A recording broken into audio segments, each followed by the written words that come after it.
Hi, everybody. Al Bernstein here with another one of my quick hits in our boxing hangouts. And this one I'm devoting to the top 5 fights that I have ever announced.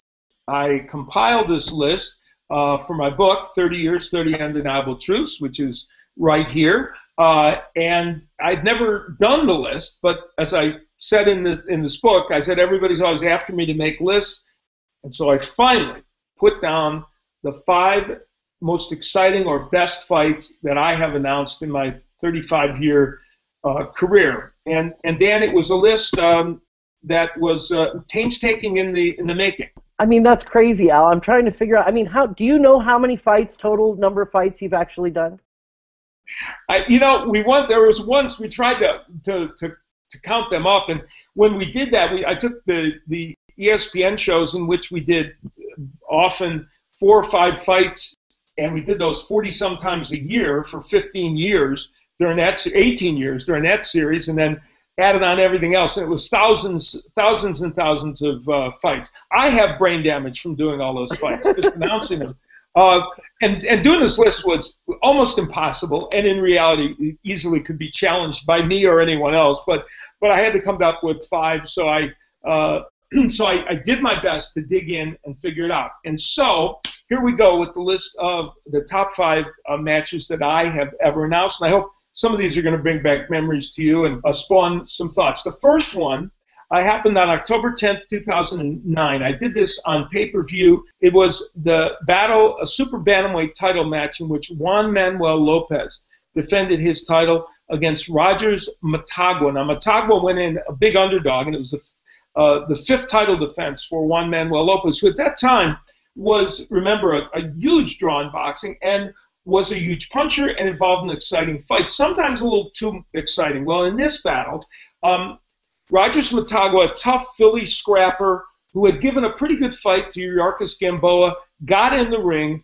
against Juan Manuel Lopez, and they had a pitched battle that Lopez was probably winning, but by the 11th round, Lopez was starting to wear down. Matagua was still there. He had an iron chin. And in the 11th round, he hurt Juan Manuel Lopez really badly. And when I say badly, I mean badly. And Lopez went into the 12th round still hurt. And if you look at this fight on YouTube, and I think we have a link to it, don't we? So you can look at it. You will see that in round 12, from the opening second of round 12, literally, Juan Manuel Lopez was just about out on his feet. Somehow, and I don't know how he did it, he got through the 12th round and was able to win a decision against Rogers Matagua. It was the most amazing finish I've ever seen, because I never thought that Juan Manuel Lopez would get out of the 12th round. And he did, amazingly, and he ended up winning the fight. So that's number 5 on my list as the 5th best fight that I have ever announced. Let's move to number 4 now. A match that is a cult classic from July 9th, 1981. John LeCicero and Caveman Lee. This was a fight I did on the ESPN Top Rank Boxing Series. Also available to take a look at on YouTube, and we've got a link. And the reason this makes the list is primarily on the strength of one round, which is round 5 of the fight. It had been a very good fight to that point, but in round 5, it was extraordinary. John LeCicero got knocked down and barely got up. I mean, he barely beat the count at 10. So you figure the fight's pretty much going to be ended. Well, John LeCicero got up and landed a big punch that stunned Caveman Lee. And he rained, I'm going to say, 20 to 25, maybe 30 unanswered punches that all landed against Caveman Lee. It was an extraordinary period. It looked then like Caveman Lee was certainly going to lose. Somehow, LeCicero punched himself out, Caveman Lee hung in there, and then still in the 5th round, he would knock John LeCicero down and out to win the fight. Now, this fight was held at the 20 Grand Showroom in Detroit, and Dan, it was middle of summer in Detroit, no air conditioning, 3,000 people packed in this old nightclub, and the temperature was somewhere in the high 90s. It was ridiculous, and the humidity hung in the air.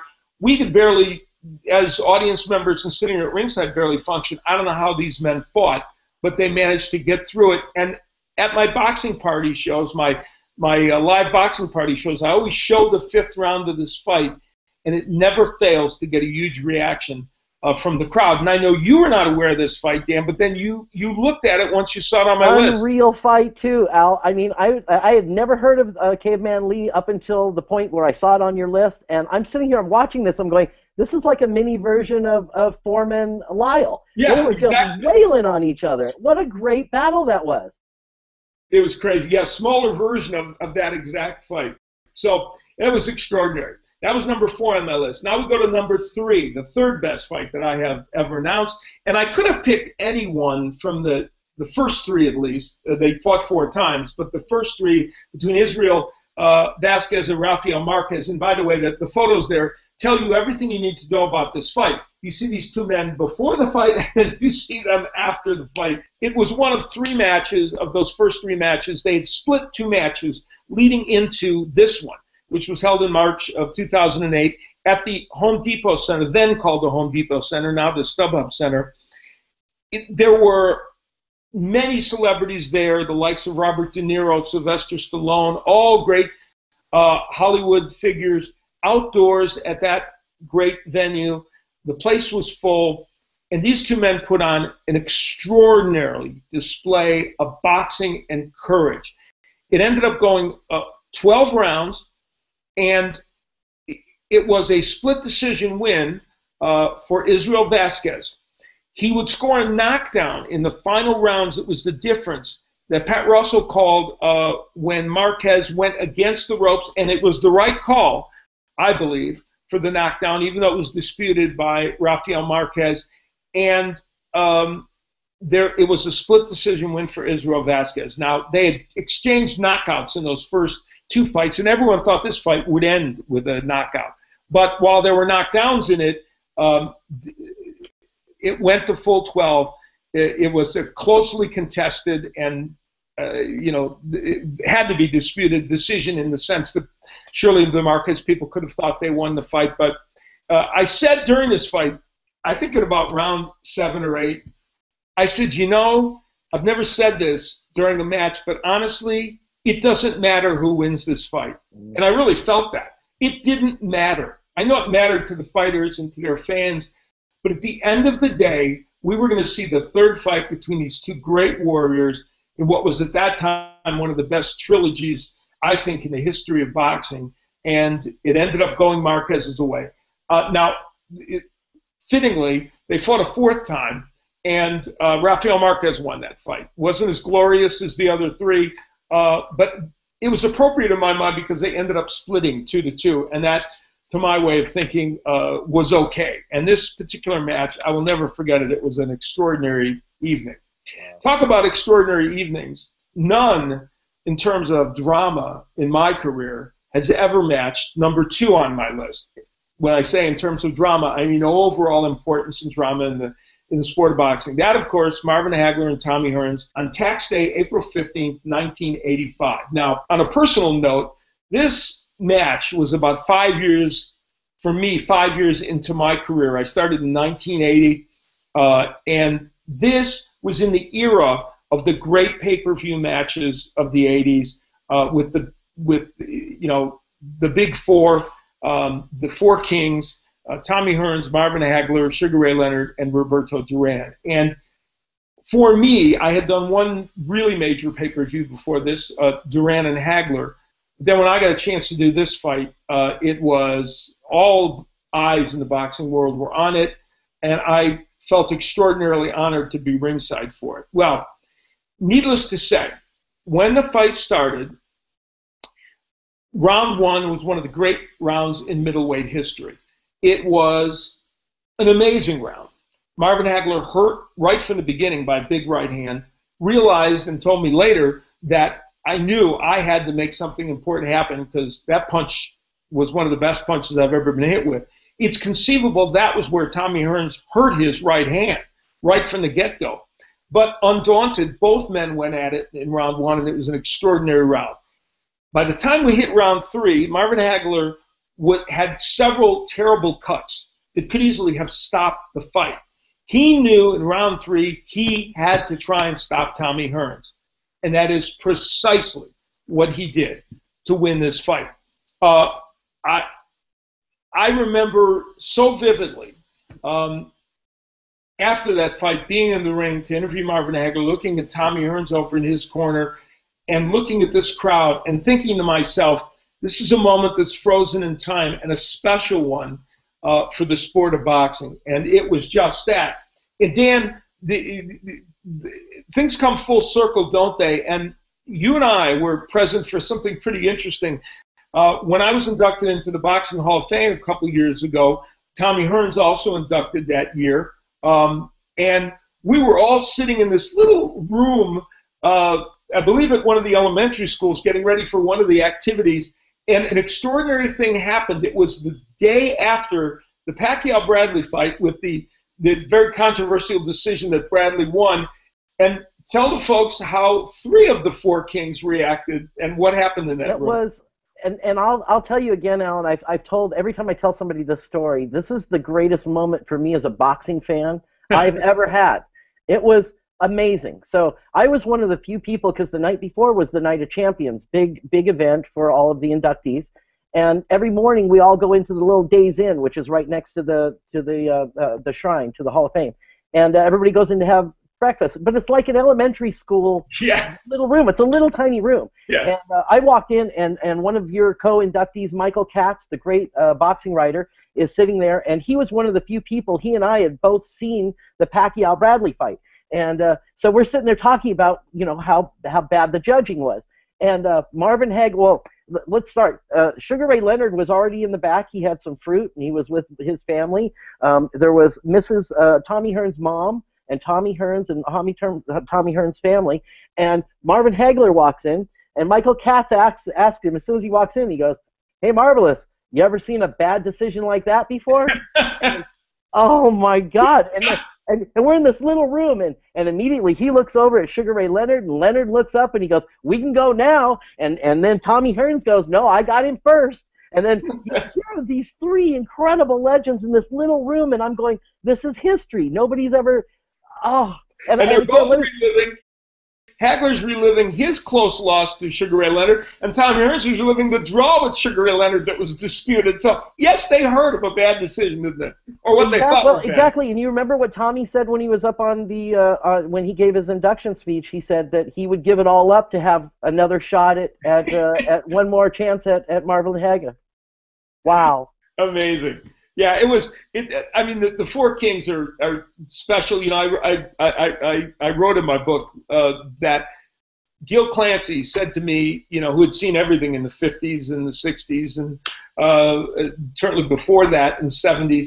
I asked him if it truly was as extraordinary, that era, as I thought it was, and he said absolutely. He said these are, you can take this time and juxtapose it to any point in boxing history. And it would be special. So that 1985 fight was extraordinary. Now, that one had big, broad implications in the world of boxing. Number one on my list, ironically, is a fight that at the time everyone knew it was going to be a great fight, and it was for a lightweight championship, but it didn't resonate as much in the boxing community. And in fact, on May 7, 2005, on Showtime, we showed the Diego Corrales Jose Luis Castillo fight. Interestingly, there were only about 4,000 people in the Mandalay Bay to see this fight. To this day, I can't figure that out. What this fight produced, of course, for the lightweight title was one of the best, if not the best, lightweight fights in history. These men, Diego Corrales, chose a strategy that appeared at the beginning to be a foolhardy one. He decided to stand right in front of Jose Luis Castillo and battle with him. This seemed like, a foolish idea. But they both fought so well on the inside. I mentioned it early in the fight, this may not be the best strategy for Corrales. And then about round 4, I corrected myself, and I said, you know what? maybe this is a good strategy because it's making for a great fight for us, and he is being effective. They were both being effective. I've never seen a fight fought so ferociously on such a high skill level. It was a clinic on inside fighting. And neither man could miss, it seemed, with a punch. And that wasn't just because of poor defense. I think it was because of great offense as well. They fought with skill. They fought with courage. By the time we hit the 10th round, you almost, as just viewing the fight, you felt worn out. And Castillo hit Corrales early in the round with a perfect left hook, which knocked him down. And for all intents and purposes, you could have easily thought that was the end of the fight. Corrales got up, fought, got knocked down again by Castillo, another left hook. Spit the mouthpiece out. This appeared to be the end of the fight. Joe Goossen put the mouthpiece back in and you could audibly hear him say to Corrales, "This is it. This is your last moment. You got to do something." Wouldn't you know, and for those of you that have no boxing history, you understand what happened next. Corrales came in, and Castillo hurt him with the right hand. Stunned him somewhere. Diego Corrales found the will and the ability and stamina to go after Jose Luis Castillo. Castillo was still standing but out on his feet when they stopped the fight. And if this fight wasn't, the fight itself was spectacular.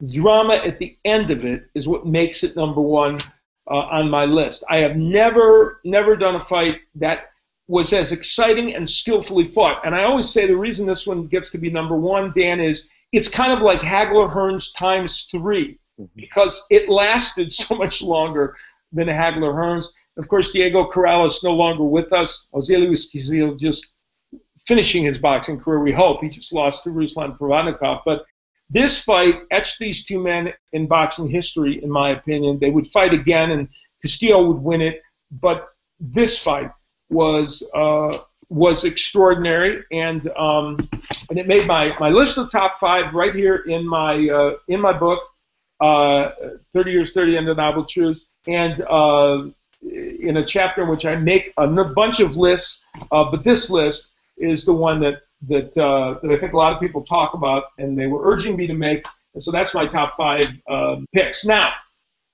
if you think of a fight that I broadcast that you think also belongs on this list, why don't you send me a tweet about it, or get on my Facebook page and let me know, and I'll respond to it, and maybe in a future hangout, maybe I'll take some of your suggestions. What do you think, Dan? And I'll make a list out of the ones that you provided me and pick amongst them my top 5. So go to @AlBernstein or go on my Facebook page and let me know. What do you think? Good idea to get the fans' reaction? I love it, Al. I tell you what, I don't know if anybody's going to be able to beat those top 2, though. That's pretty tough to beat. Well, if they got some that you want me to include in the list, you can let me know. So that's my list of top 5 fights that I've ever broadcast. I hope that brings back some good memories. Take a look at them on the links that we've provided, and I'm grateful to be able to have done these matches, and you can share with us some of your memories.